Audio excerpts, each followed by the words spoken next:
You're listening to Sorry for Asking. Sorry for asking. I'm Cole Connor. And I'm Adam Ramzi. This is where we talk shop, ask questions, Tell stories, and laugh some laughs about being creators. as well as consumers of adult content. We love watching too. We certainly do.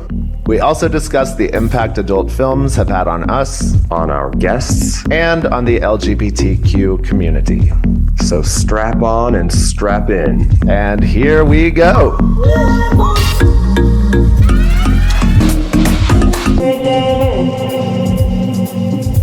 Welcome back, everybody, to Sorry for Asking. I'm Cole Connor. And I'm Adam Ramzi. Hi, Cole. Hi. How's it going? I'm doing great. I'm like, it's so jittery. I'm like, had so much coffee. Oh yeah. Yeah. I'm how not are you jittery yet. feeling? I'm hanging in there. It is a Monday today. Yeah, we usually don't film on Mondays. Yeah. We did. I had a hot dog last night. I went for it. Whatever. I don't have the jitters yet. Cole advised me to maybe take a little bit of an Adderall before this recording, but so no jitters yet. But here I am. I'm doing good. It's a stark difference in weather today. I know. From the last time we were here when it was hundreds of degrees. So I'm feeling good. I'm happy to be here. You just did some Say Uncle shoots. I this did my week. first ever Say Uncle shoots. They went pretty well. It was a little weird going into it because I didn't know how we were going to film two scenes in the same day with the same scene partners. Yeah. But it ended up going well. I don't know. Yeah, I told you that's been my experience. It's like they're shorter. They're shorter. Yeah, once you get through the setup, You then did it's like just 3 days in a row, right? well, it was going to be 3. It ended up being 2, and I had a break in between, so it was fine. Nice. Yeah, it was. I did Young Perps and Pig Bottoms. I love this Say Yeah. Uncle shit. It's like Dad Creep is what I've done. Oh, really? They have Or I'm just like a tons horrible of father. subsidiary or stepfather. websites. Of course. Stepfather, not real father. Yeah. You know, and you have to say a stepfather. It has like to be a certain number of stepfather. times in the script. Our guest knows all about it, but Yes. let's bring her in. Yes, please. It's our second lady on the show, or I mean fourth if you count our moms. Well, second, our second woman working in cis in the female industry. in the industry. Yes. Yes. Oh yeah. We had Yeah. Cooper as well. Cooper, yeah.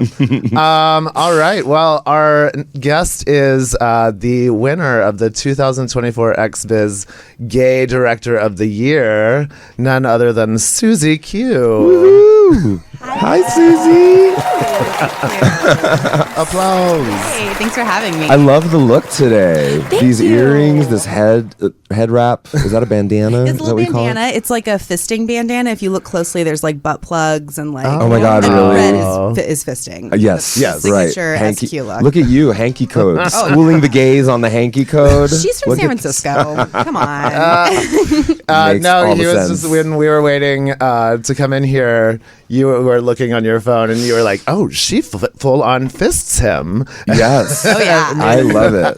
Yeah. And others. We're gonna talk about the hymn that mention in a moment. Yes. But in the meantime, I just want to like ask some questions like about your background. Where did you come? You're from San Francisco? I'm from Central California. I'm originally from Monterey, California. Okay. But then as, San Francisco is just like the city you go to as a teenager Sure. and do bad things. So eventually post-college, I went to school up in the Northwest at University of Oregon, go Ducks. But then after touring around the country for a couple of years, I decided to settle more or less in San Francisco because I got a job at the Lusty Lady, the late great worker-owned unionized Peep show. And that began my journey into the industry. Wow, awesome. When was that? That was 2009. 2009. Wow. Which was a crazy time to get into the industry because it was post 2008 recession. So if you go watch Hustlers, the J-Lo movie about stripping and robbing people, it's pretty.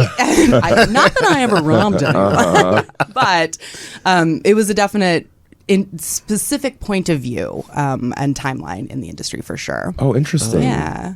So you did peep shows. I did peep shows, which Are is, they different from strip shows? Yes. Okay, tell us so about it. What is a peep show? So you've seen the Madonna music video "Open Your Heart," right? Open Yes. your heart. Yes. So there's like that's a peep show. You see her like going in, and there's the glass between the patron and the performer.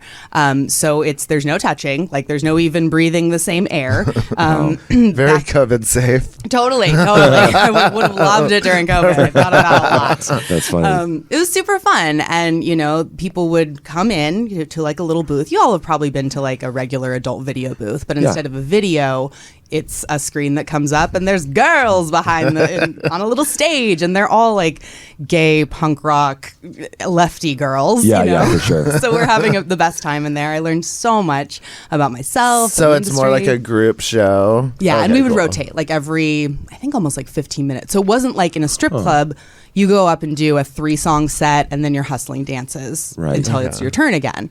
This was very different Okay. because it was worker owned, it was unionized. So we were really trying to make it the most equitable we could. And so there was kind of a constant rotation. So you're in the peep show, kind of slowly gyrating. And then you're trying to also negotiate, because we all know in the adult industry, it's about it's a sales job. For sure. And it's about getting leads on the stage and then closing those sales. But you're like screaming behind the glass, like, hi, feet? You like feet? It's just, It's miming. we did it. And would they tip? Oh, yeah. Okay. No, and also you have to keep putting money in to keep the window open. Oh, I see. Okay, cool. Yes. And would the performers interact with each other, or is it more just like showing off? A little bit, but we also had booths for that. So like main stage, not so much except on special occasions. Okay. But then we had the private pleasures booth. And if you want to read about the private pleasures booth, I learned about it through Carol Queen's book, Real Live Nude Girl, which she also worked there, in the earlier days in like the 90s. But again, you're still behind glass, but that's like your version of a lap dance area. And that's where I got my kink education for Ooh. sure. Okay. Yeah. So you had, it was up from the financial district. So you're having high-powered businessmen come in with their course. briefcases that is full of dildos and maybe Of course. lingerie, clamps of sorts. So I learned a lot by Oh my god! How long did you do that for? about a year and a half. Okay.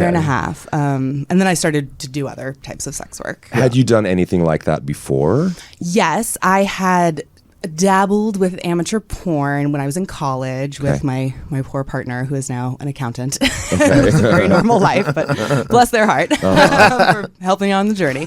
And then I had done some I'm from Monterey, and so sugaring is definitely a vibe in the land of Pebble Beach. And What's sugaring? Sugaring? like sugar dating, okay. sugar Sugar daddy dad, vibes. Ah, yes. Yeah, It's full Sugar service. baby. Okay. It's just full service with less pay and a little bit more like sugar. Gotcha. Okay. Oh my God, I love it. So I've done everything. Okay. Yeah. So when did you start performing in studio? That was around that same time, because coming in and out of the reason I wanted the job in the Lusty Lady, because it was the first job I'd ever had that was hey, you can go on tour with your band and then come back and still have a job. So as an artist and an activist, I was oh yeah, this is the spot. This is where I have to be. You were in a band? I was tour managing for bands. So Okay. I was going on tour every couple months or so Sure. with different groups. I loved it, and even though it was exhausting and horrible in many ways, but I loved that freedom. No other job had been no, you're a person first, and then Right. this is just how you person harder. Yes. We're not here to get in the way of that. We're here to facilitate that. And I was oh, sorry, papyrus retail job. I am a stripper now. Yes. So in and out of those spaces, we had people who were doing porn. Queer porn was very hot in the moment. NoFo and Courtney Trouble was doing her thing. And then, of course, the kink.com armory was just beginning its rise. Did either of you ever... I did yes, many I think times. you did. Yeah. Yes. I didn't start until it was over. That's right. I started in 2020. That's what I thought. Yeah. COVID baby.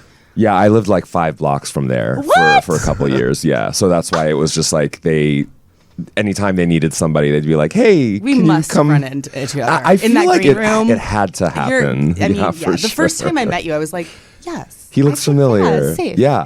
But I still Yeah. I still love those scenes. Oh, I yeah. have some of those favorited, the like straight ones. Absolutely. I get many comments on them. Did you ever get to go to like the Naked Combat? It was like a Friday Night Lights thing. They would have the Naked Combat, matches. Yeah, open with like to- an actual live audience. Yeah. I had heard about them. I was invited, I think, to be a part of one of them, but I never did it. I never went for it. Well, girls weren't allowed, so I was never allowed to go, which is very sad. Rude. I know. But that was also a different time. I feel like was. maybe now it would be a little more. Totally. Yeah. And the straight version was called Ultimate Surrender, and that was girl on girl, and so I got to go to those. Those were fun. And who were in the audience for those? Everybody. Okay. Anybody, yeah. Okay, The nice. Straight, whatever. what a weird time. But yeah. So you experienced stuff at the Armory. I did. That's where I shot some of my first, or I guess the most, more mainstream when I started doing stuff that was more than just amateur. Yeah. Okay. Yeah. Were you more in the dom or sub position in these scenes? It's so funny. I think most people start out as a sub. So what were my For first? sure. I can't even remember what my first one was. Oh my God, with Claire Adams, such an amazing BDSM practitioner. I was so honored to shoot with her. I'm like a major leather nerd. I love it. Yes. So I was such a fangirl I was already bondage modeling. I was already going to kink events and getting tied up and R.I.P. my first sir, Jack Hammer. He has now passed, but he came up to me at Bondage a Go-Go one night and was like, "You want to get tied up?" And I'm like, "Yeah." That sort of began it all, and he was modeling there. And so I shot with Claire Adams for device bondage, and then I started doing it. And my second scene, I was like, I would love to do a suspension and anal. No one talked to me about SEO. Why do I spell my name like that? Because it looked good on the strip club whiteboard. That was my SEO at the time. I'm very old. But yeah, and no one was like, "Hey, you should start out with girl, and then you should save anal for your second year." And then no one. I was Yeah. just Really? I don't know anything about this. No, well, Oh, even yeah. gay guys, or even guys in OnlyFans, the straight guys that I've shot with are they build up to no condom, or they're they wow. only do oral, and then they only do condom interesting. sex, and then they're just so Wow. because they so feel you like don't, they have so you nowhere don't to give it go. away right at I the was front. and when I started doing studio porn, I was a Falcon exclusive, and I'd been one for a few months, and I was talking to Tony DeMarco, and he's like, yeah, usually, a lot of times we let guys just top for a while, and then so that it's a big Exactly. reveal when they bought him Huh. for the first time, and he was like, guess that makes sense. he's like, you just did it all right away. Same. Yeah. Yeah. No, I think that's because some of my first experiences were either amateur, sort of community driven. They were driven by my interest in sexuality, not my desire to succeed in a capitalistic hellscape. But I think that the ladder of engagement, if you will, to use a marketing term for sex work, it's a very capitalist, business driven thought process. Whereas I think the three of us clearly were We just want to Just have some fun. Yeah. Have some fun, make some money. Right. Exactly. It's Yeah. about the journey. Wow. Yeah. I don't even know why I haven't thought about it that way before. Right. That there is kind of a strategy. Because you had an interest in doing it already. You didn't. Right. You were just doing it to have a good time and have sex with people that maybe you wouldn't get to have sex with unless you were filming it. Totally. And the space that gets created, that's what I love. Yeah. So as I've mentioned, I've done almost every type of sex work for the most part. Okay. From actual strip clubs to the nearly extinct Peep show. But porn is hands down my favorite. Is it? Absolutely. Both as a performer and as a producer director now. Because it's I come from a production family and background. I've been doing theater and things like that since I was, knee high. And so it just comes very naturally to me. And I love the space that we get to create for each other. And just okay, now it's about the thing that's going in your hole. I am going to have wipes for you on the side. We are going to have water on standby because you're going to do this cool thing, and we're all going to clap about it at the end. You do No, have I a know, very yeah. nurturing presence. No, on we got set, in for there. We sure. got to set because you directed Adam and me. Did I say that right? Adam. Yes. Yes. Great word. Yay, grammar. Adam and me in a disruptive scene I think that it was was called really fun. Narcissus. Narcissus. Yes. Yeah. Narcissus. I don't think it's out. When is it I coming don't think it's out out? yet. They have a very You don't know. methodical, I'll say, meticulous release schedule over at Disruptive. So who knows? Yeah, the scenes that I've done for Disruptive, like some of them have just come out that I did a long time ago, Totally. and I was like, oh, wow. So maybe it'll be a little closer by the time. It'd be nice if this came out at the same time. Wouldn't that be beautiful? But Yeah, I'll take that would be that. amazing. Cross marketing. yeah. Mobile text. No, but we got there and we were like, I think I got there first, and you like stood in the doorway. First, there's like a robe on the bed, and like floss and mouthwash and a toothbrush in the bathroom. And you come in, and you're like, "Would you like any tea or coffee?" Yes, or yeah. No, it's really water?" great. I was like, "Tea sounds great." And I appreciate also, 'cause, like, I think we've worked together twice Yes. now, and I love also how collaborative you are. I feel like you don't bark orders. You're kind of like, we're creating this together. Totally. It's going to be something fun and beautiful, and I really appreciate that. How soon after performing did you start getting into behind the camera? I was really hungry for it. So immediately I was fine because like my brain, in high school, I was not just, playing the Wicked Witch of the West in The Wizard of Oz. I was also like, I'm doing a senior project. It's a devised piece, actually. And I'd like you. I was just so, I want to create the whole thing. Yeah. And so I was looking for opportunities to do that always. Like I did I had the opportunity, actually where I met my husband and collaborative partner, Michael Vegas, was on my first gangbang, which was for, Fantasy Gangbangs, I think is what it was called. And Matrice Madeline was really intent on each model creating a true fantasy that she had. And so that gave me a little taste of like, oh, okay, I can say what the boys are wearing when they fuck me. Okay. You're like, I like this. I like that. It is kind of a form of control, I guess. Yeah. Like My gangbangs that I've done, I'm like, I am always in complete control. Oh, yeah. Power bottom there's lifestyle. Type like, A. Dom bottom. Like, Totally. because like the misconception about a gangbang is that you're just like used and like whatever. Right. But I mean, I guess there are gangbangs that give that impression, but It's but more most like, of the time, but I'm like, I like being in control anyway. So it's more like you're the flyer in a massive Yeah. cheerleading stunt. You know, Yeah, like there's all totally. of these bases and Yes. you're the one getting penetrated, but Right. everyone's helping everyone do the Right. thing.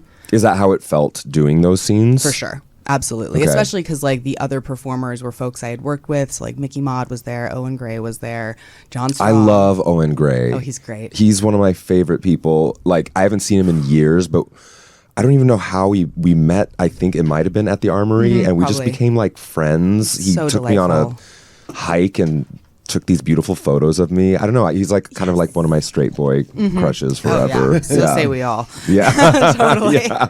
Yeah. No. So it's I've had, and then I did a wonderful gangbang also with Michael for the infamous Treasure Island Media, which was Really? it was wonderful. Fuck Holes 3, baby. And I was, I think, the only up until that point, and probably still, cis female to. I was shoot just for going to Treasure ask. I Island. didn't know that Treasure Island ever had women. Just me. That's amazing. me. Wow. My What a 30th birthday. distinction. Very proud, very proud. So, and that was a little bit different, but I still had like 3 very close friends who I'd performed with previously. So it's like, Michael and I were friends and scene partners for years before we started dating and eventually got married. But I definitely identified him as like my dance partner in the space. If I was going to get to choose male talent, like he was top of my list. I mean, yeah. Can you throw up a couple of those pictures? I have these pictures. I just think they're so cute. Yay. The red carpet ones. Oh, yes.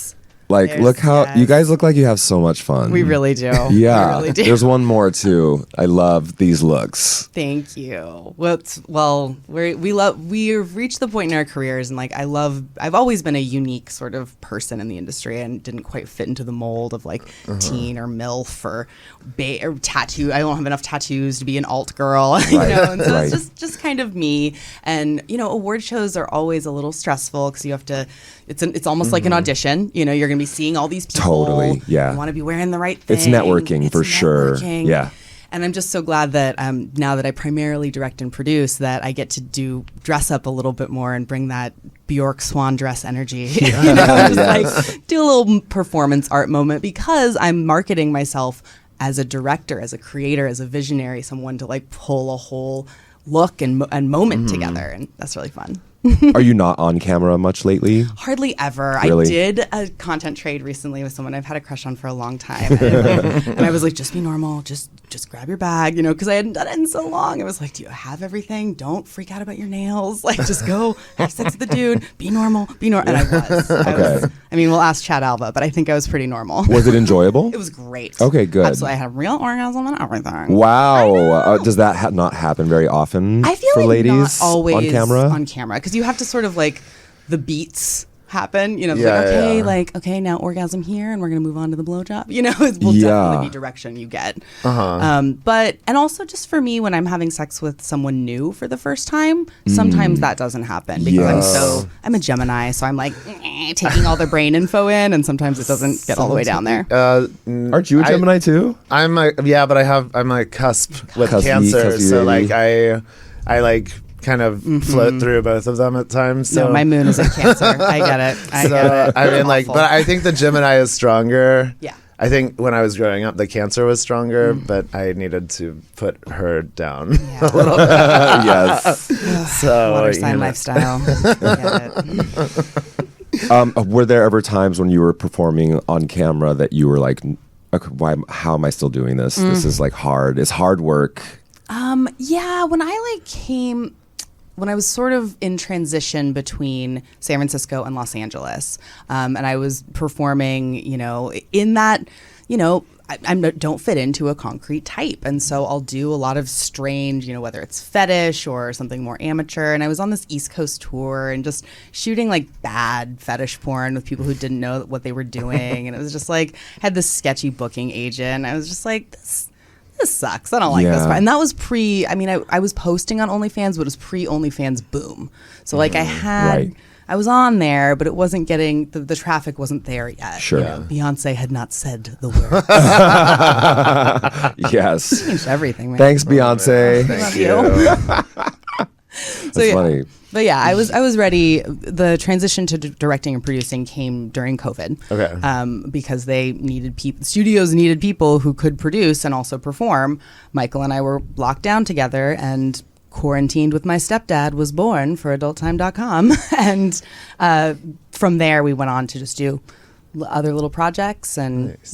That's what we do mostly. advice would you have for somebody that wants to transition more from performing into directing, producing? Oh, just do it. Like, you've got a phone, just start filming yourself. You don't have to be fancy. I'm such a DIY punk girl that I love the aesthetics of I remember the Paris Hilton sex tape. That shit changed my life. It's a masterpiece. Like, her eyes are all green. Yes, right. The night vision. And I guess that's like less in vogue now that we all have so much more ability to. Well, at that time, it was values. like rare for just a celebrity sex tape to be at all exists. Now I'm sure. Yeah. Everybody, I mean, you have a phone. You've got some everyone dirty has pictures them. on it that you've sent to people. But I feel like the lower production value stuff will like swing back again now that everyone's a little bit more polished. Well, I think that's what OnlyFans is about. Absolutely. And just for fans, it's like people don't necessarily want to see like the like higher quality, like polished content. Yeah. They want to see this like kind of amateur. gritty. Right. Fly on the like, wall. It doesn't do much for me. Totally. But like, because I'm still going back and watching like studio stuff. But I like it all. Hot is Same. hot. Like I totally love a fly on the wall scene. I just don't like stationary cameras. That's fair. I'm much more of a like dirty POV. Like I want to see I want to see you take a picture of your dick in the bathroom, and send it to me while I'm sitting at the restaurant. Yeah, Yes. and I think the two can like coexist. Yeah. I always try to make my content like somewhere in the middle. Agreed. Yeah. I think it's good to have like fits and starts because I think the sparkle of getting a like dick pic sort of personalized dirty phone picture from someone that you also see in the big shiny scenes, that's a sweet spot. I love that. Yeah. That's a great perspective. Totally. So yeah, just start, do stuff, and also like trust your aesthetic. I think that's something I'm still learning. I remember like coming to LA and like getting my makeup done on set and being like, whoa, that is not me at all, because I do my look in a very specific way, and like I like my porn in a very specific way. Like, you know how to hold the camera in the way that's going to make your butt look awesome more than some stranger does. Yes. That's interesting. Like we don't really deal with makeup as like gay performers. How much of that is like I don't know. Do you hate that, or do you like it? Does it work? Does it help you perform? Well, I love a transformation, honestly, and that was one of the things that like made me fall in love with the industry. I think was seeing how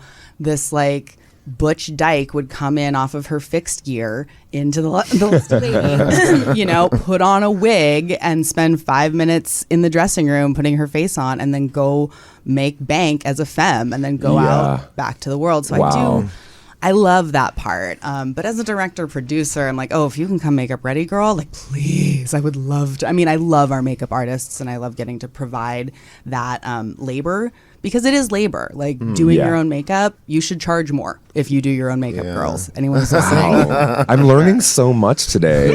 For the moms. For the moms. For the moms. Yes. All that are listening. The ladies have different challenges to go through on set. We do. Wow. But I always kind of felt, especially at the Armory, because the Armory had, you know, not live in, but they had like on staff makeup people. Yes. And I always felt like Dorothy in The Wizard of Oz, when like they come in and they go through the sort of like Can you even imagine? So like, just coming in, being a sort of like San Francisco queer girl in like canvas tennis shoes, living my little twee lifestyle, to like porn star. Yes. It's fun. I love it.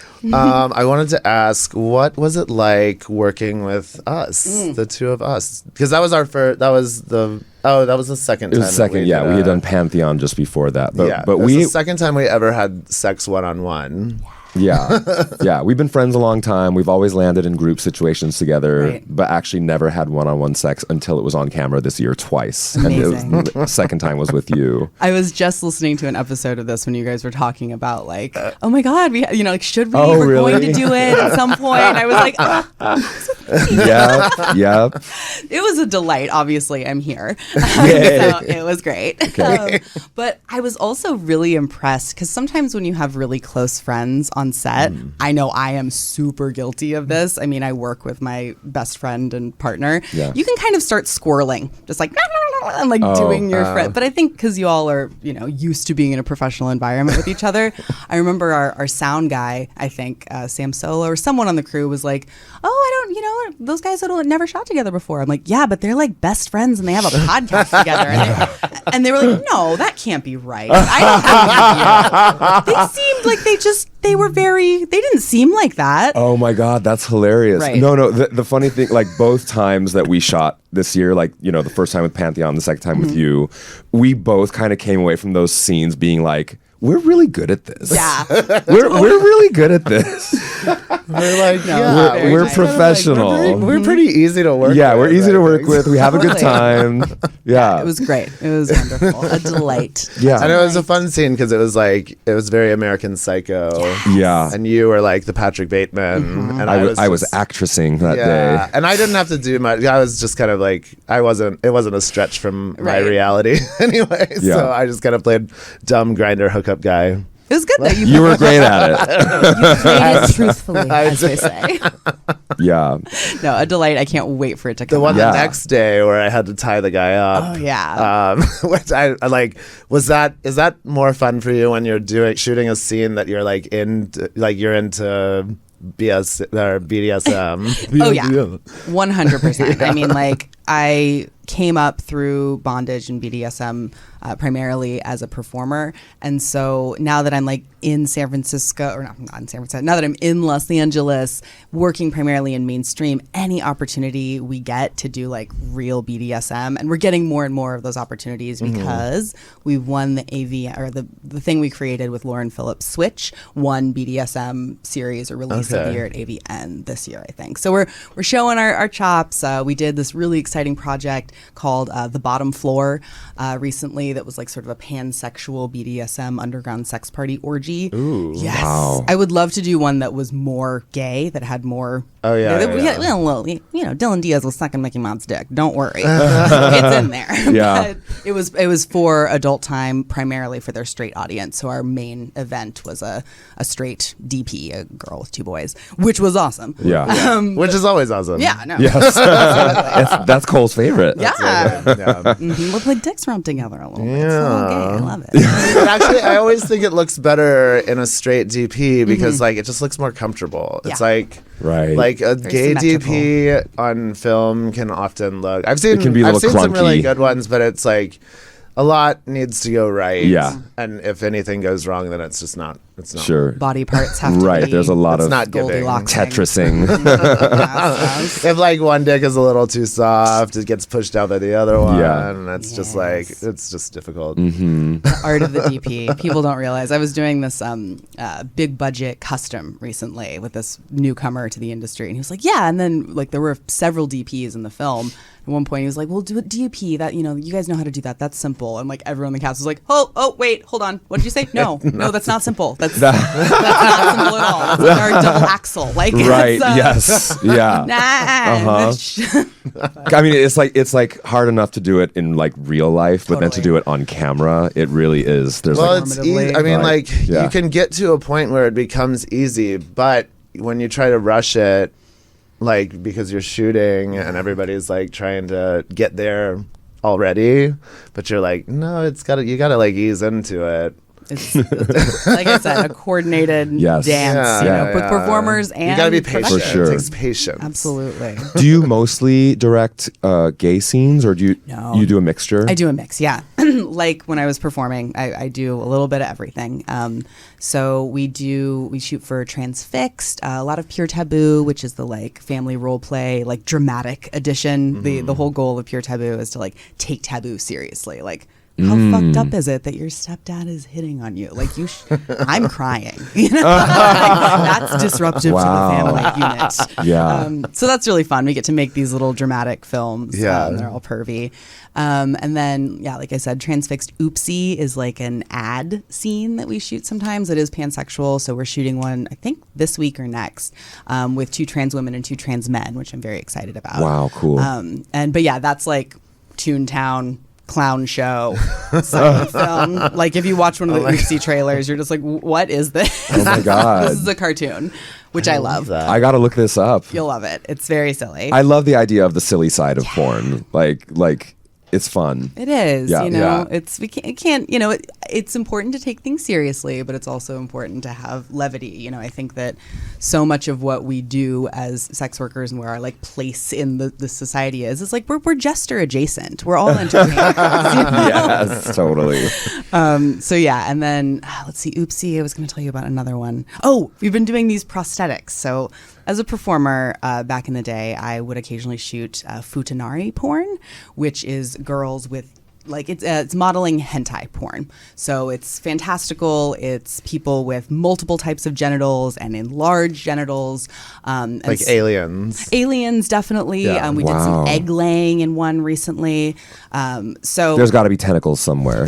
we haven't done any tentacles yet. Because I but feel like it's people tentacle talk about adjacent. tentacle porn like it's a thing. tentacle fingers. I think that the tentacles were a no-go Really? from legal for the platform. Get outta here. Too animal-like. Okay, gotcha. That too makes sense. octopusy. Yes. So- Can you explain to our audiences and for the moms what hentai porn is? I mean, I'll try. if you know what anime is, if you've seen like Princess Mononoke or Yes. like that style, if you know what manga is, which is the comic book version of that, think those together, but very explicit and porn. So it's fantasy cartoon porn. Actual cartoon. But we're doing it live real action. life. Live action. So Okay, we're cool. making cartoons with real people's Gotcha. bodies. Yeah.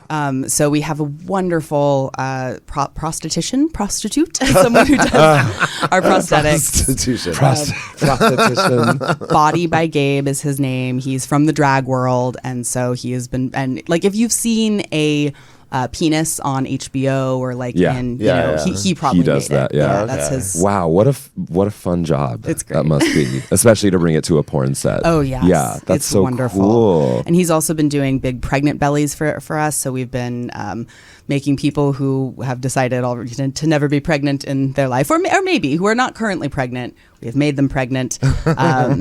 It's new. It's very new. Yeah. We've been watching. We watched the Ridley Scott original Alien recently for Yeah. some just like. I watched it a couple weeks ago. Yeah. Oh, because it was It's a in good theaters. one to watch We went and saw it in anytime. theaters when they re-released it. But that's a great example of like movie making with not very much to make a huge impact. Yeah. Yeah. So we have a new feature coming out called Birth, where Casey Calvert is experiencing the horrors of it's very like Rosemary's Baby vibe yeah, horror, the horrors of pregnancy. And how does the porn come into this? Great question. Yeah, Bree Mills, she doesn't really believe in all that. No, Bree Mills is one of my mentors, amazingly awarded. But she loves to make movies, and she has the clout and the awards and the sales because she's also an incredible like marketing genius. So we do the things that we do so we can do the other things. You've heard like, one for them, one for me. And I feel like Birth is definitely, there's a really disturbing gangbang in it that I think will be very hot for people, like darkly hot. But it's definitely really to the edge of like the pure taboo energy of just like, ooh, am I supposed to like this? If I do, does that make me bad? Right. Yeah. What does it mean about me? Yeah. So would anyone like this? It's good. I like the genre.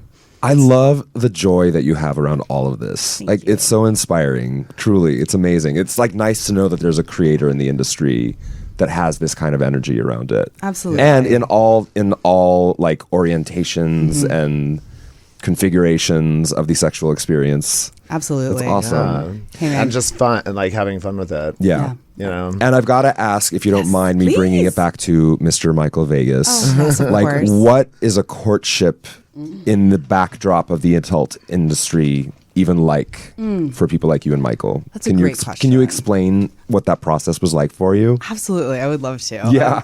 So I know like some people really do not want to date within the industry, which is very fair. Like work life, you don't necessarily want to date somebody that you're going to see at work all the time. Yeah. I get that. But also dating outside the industry has its own issues as well. We've talked about that a lot on this podcast. Excellent. Yeah. So we can put a pin in it that. works for some people, I guess. But Absolutely, totally. So I've done both. Yeah. I've done both with disastrous results either way. Really terrible times. Well, all you regardless. need is one. Yeah. to work out. So yeah, Michael and I were friends for years and scene partners and just someone I really liked and trusted. And And you said you met on set we met for on a set. gangbang? Yes. And And you were, he like, was one of friends the, you guys first. were both performers Yes. in the scene. Okay. Yes, and he was one I didn't know. So I had asked to have Mickey Maude on set. I asked for Owen Gray and a couple other people. But Michael was someone that they had chosen. He definitely came up to me. The first thing he ever said to me my was God. like, hey, I don't know if you know, but I'm one of the smaller dicks here. And, if you'd like help warming up for anal, like I'm available. And I was What a gentleman. What a gentleman. And I like looked at him and it was just a very much like game on moment. And even though this is like not either one of our fetishes, I just immediately was like, yeah, I did notice your dick is really fucking small. I don't know if it'll like, if you can get it in my, just like, it was just You're like, I don't know if I'll feel it. Yeah, like we'll see. My butt's pretty big. So Did he love that? He loved it, Of and course. we just had a blast from that moment on. And if you'll hear him tell the story, like he talks about just like sort of falling in love with me in that moment. We just watching my face while I was getting like DP'd and gangbanged, just being like, oh, love her. Romance isn't dead. I love it. That is amazing. So yeah, we were friends for years, and then he was out of I've always been really open and poly, and he was not necessarily in the same space, like kind of in more monogamous leaning relationships. I remember I had a big crush on his girlfriend. I was definitely trying to have sex with her. A little too straight, a little too monogamous. But they parted ways. And Michael started just like hitting me up, sending me, Snapchats of things in his butthole. I'm like, listen, sir, you just broke up with a girlfriend, and I'm a girl's girl. So you need to cool it. I will talk to you in a month. I will talk to you One in a month. Girl code. 1 month. He was like, okay, fine. And just like consistently kind of like kept hitting me up. And one day I was going to go see, this is so embarrassing to say. Oh my God. My sugar daddy was producing a play about polyamory, and I needed someone to go see it with me, because that's a tough pitch, right? I'm like, hey girl, anyone want to go see my sugar daddy's non-monogamy play with me? No? Okay. Michael? He was like, absolutely. So he did.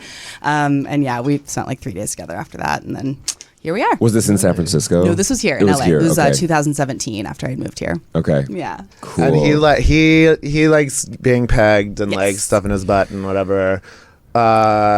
Has that so that was going, I don't know.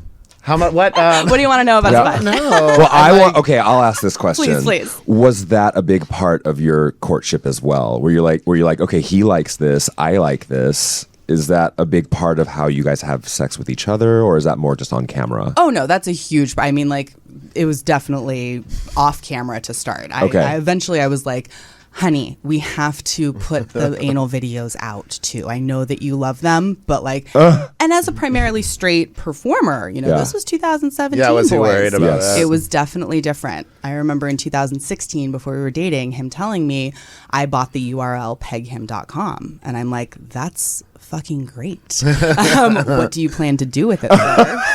He was like, man, I was not his girlfriend at that point, so I couldn't like lay it down. I'm definitely like business top in our relationship.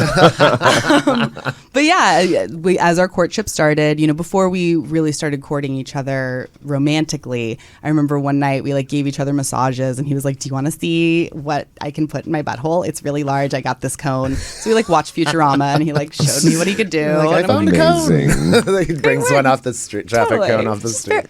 things, friendship things. Yes. Friendship things. Friendship things. And so- cone in my butt during Futurama. Can take a look. Give me the accolades. Let me know your thoughts. Any notes? Yeah, Check yes or no. exactly. And I had not really been into pegging or anal stuff on boys prior to him, but I knew he was really into it. And also, like, as just a queer person who is used to having partners I can penetrate, great news for me. I like to do that, so I'm glad I have a boy that's What into do you that. think the main audience for stuff like that is? Definitely guys who also like that. Yeah. And straight guys for sure. Yeah. Straight Yeah. guys. Oh, it's like when he has fans come up to him, it's always someone who is like, oh my God, you're Michael Vegas. Like, I didn't know that men could do the things that you do, and like watching your porn has set me free. Like, it's always that. Isn't that so amazing though? Yeah. What a gift he's giving to this like small subsection of the mostly straight identified male community. Prostate Like you know what I mean? stimulation It makes people feel safe Yeah. to explore that side of themselves, and I think that's so beautiful. Absolutely. And it's, queering desire. I remember one of like, as a like 18-year-old reading about feminism and like blah blah blah. I remember like asking myself this question based on this like anthropology book I was reading. How does it change a person if you are only expected to penetrate or only expected to be penetrated? Yes. How do those perceptions affect who we are allowed to become in this world? And like, I think about that all the time.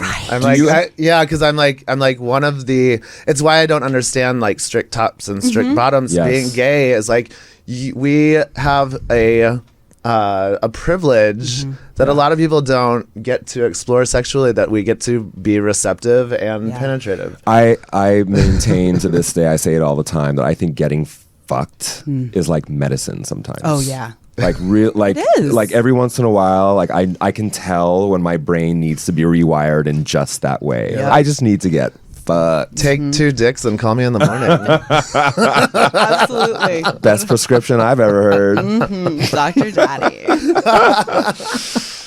Totally. Oh, that's great. Yeah. So it was very fun, exploring that part of his fetish. And I think I was probably one of the first girlfriends or partners that he had that was really sort of all. I remember he had an ex who was like, you gotta understand, if a man wants to get fucked in the ass, it doesn't necessarily mean he's gay. And that was like her platform. And I'm just like, that's fine. Yes, that's true. But what if it did mean he was gay? Or like at least a little gay, or Just sometimes don't make gay. it straight. Does he? I mean, does he identify? Like, I wanted to be a little gay. He says his butthole is very pansexual. He's definitely hetero romantic and Sure. will fuck all kinds of people, is not super into I get it, male sexuality coming at him, Sure. which a lot of people feel that way, including lots of women. Yes. Right. But we're both very open. Does he have guys that he lets fuck him? For sure, mainly for fisting though. Okay. Yeah, he's a real fisting nerd. Like he's there, and like you guys know that the fisting space is like a little bit different than like the cruising sort of it's way generic. different. I'm not a fister or a fisty. It's definitely like nerds of gay It's hookup culture. yeah. I think. I find it to be exceptionally intimate. Oh, fisting. God, yeah. Yeah. The few times that I have dabbled in it, it is really intense. It's and I see its value for sure. For sure. Cole does not, but I just think it's it's a not lot. for everybody. lot. I think it's a little extra. Totally. I've never been anally fisted. I've Yeah. only topped there. I've Yeah. been vaginally fisted by small-handed people. Yeah. It's great. Fucking love it all day. So I mean, I'm I'll take very 2 proud. dicks, but I don't want to fist up there. Yeah, no, we're said I was going to save it for the wedding night, and I'm just not there yet. Not there yet. Do you ever have gay guys cast in like pegging stuff, where like or is it just like no, No, that's boring? He gets fucked by real dicks. No, I mean, like we haven't done that I can recall. I want to be pegged. Yeah. You do? Okay. I do. Yes. All right. Let's talk. Let's fucking talk. No, primarily, Peg Him is Michael's ex. It's like his fuckhole diary. You know, it's the diary of a hole. I'm like writing that down for later research. I think he's so sexy. Oh my god! I know. I was trying not to fangirl a little bit on set. Yeah, I love it. Please. Yeah, having him behind the camera was like To get a distracting, but in the compliment? best way. To get compliments from him. Mm-hmm. I got to smack his butt on his way out. You remember, like, because he played my hookup that day. Oh, that's right. Yeah. Oh, I love that. Yeah. That was so cute. And I was like, I love that there's a universe Yes. where I fucked Michael Vegas, and we're Yes. filming it right here. No, the face swipe on his way out, like. Yeah, so funny. Yeah, that's no, great. I love it. It's very important for me if I'm going to be in a partnership with like a cisgendered man, that our relationship still feels very gay, because I'm very gay, and I love it. I need to have somebody who it's really refreshing that like whenever we're in a queer space, it's not like it's my queer space and I brought my boyfriend. It's like we were at Dyke March Yes. this year, and I'm like, everyone we're hanging out with, Michael, is your friend. Was your friend first before me. Right. And that's just, I've had it the other way, and this way is much better. Yeah. What is next for you guys, professionally as well as personally? Well, the AVN GayVN pre-nom submission deadline was like last night, so I was definitely like up late nominating all of our things. Oh, nice. Yes. So hopefully award season that will bear some fruit, because we did a lot of features this year, including the disruptive feature Honey Guide, which is kind of based on Saltburn. Very fun to make. Beautiful film. It's still coming out. I think there's still a couple episodes left to drop. So heading into award season, but we have more prosthetics content coming. We're making another futa scene. I'm really excited to have trans men on set this week. Oh, folks who produce porn, let me produce trans mask porn. Oh my God. Yeah. My very first scene as Siouxsie Q was with a trans masculine performer, the person I was dating at the time, Puck Goodfellow. And it's just, there's still such a lack of places for trans men to A, make money in this industry, and B, for consumers to jerk off to quality trans mask content. You know, we love everybody who's doing the stuff on their OnlyFans. Thank goodness those platforms exist. But I would really love to get opportunities to do more of that. Yes. Every time I talk to trans men, when about performing, like my joke is always, I always lean over and I'm like, aren't you so glad you don't have a penis? And they're always like, every day. Like just not having to deal with the moodiness of those parts. The injections, you know, all of that. Totally, yes. So very excited for more of that. And we're about to do Folsom, which Yay. I'm very I'll be there. Oh, I'll see you there. Are you doing something in particular? We are. We're doing a little, not the day of the fair, but with the Collective Corruption folks, which is like who Mickey Maud and Arson Lee and Raven Alexa, they're sort of like collective. We are doing a little shindig party shoot the day before at the place where they shoot Filthy Femme-dom. And so I'm really excited to go back home to San Francisco. Yay. My stripper drag mom, Princess Pandora, aka Sister Bubbles Bathory, is now an official Sister of Perpetual Indulgence. She went through the whole like novice process, and she finally got her full face. Nice. So I'm excited to this is the first time I'll be going to Folsom when she is like a full sister. Oh my God, how cool! It's definitely like bringing the husband home for the holidays. Oh my God, like, for sure. I fucking love it. That's excited amazing. about that. You guys are amazing. Thank you. Thank you so much. We kind of have to wrap up, but we've loved having you. I feel like we could go a full episode. Seriously, I've learned so much today. It's been so fun having you. Thank you so much for doing this. My pleasure. Thank you for having me. Yeah, and thank you guys all for listening. And I think that's it for me. How about you, Mr. Connor? That's it for me. Cool. I'm Adam Ramzi. I'm Cole Connor. It's been Sorry for Asking. Bye. Thank you, Susie. Thank you. This has been Sorry for Asking. Be sure to like, comment, and subscribe. And until next time, stay sexy.